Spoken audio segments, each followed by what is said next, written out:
నమస్కారం ఘంటారావానికి స్వాగతం. ముందుగా ప్రధానాంశాలు. తెలుగుదేశం భాజపా నేతలతో రామ్నాథ్ భేటీ. రాష్ట్రపతిగా పార్టీలకు అతీతంగా వ్యవహరిస్తానని హామీ.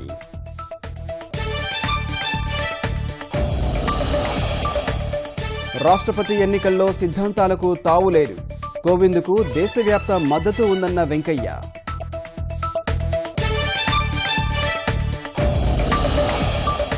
ఎలాంటి వివాదాలు లేనందునే కోవింద్కు మద్దతు. రామ్నాథ్కు అన్ని అర్హతలు ఉన్నాయన్న సీఎం.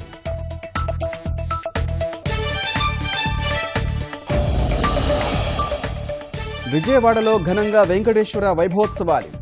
శ్రీవారిని దర్శించుకున్న రామ్నాథ్, చంద్రబాబు.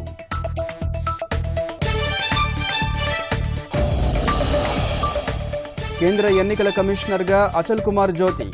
నదీం జైదీ స్థానంలో త్వరలో బాధ్యతలు.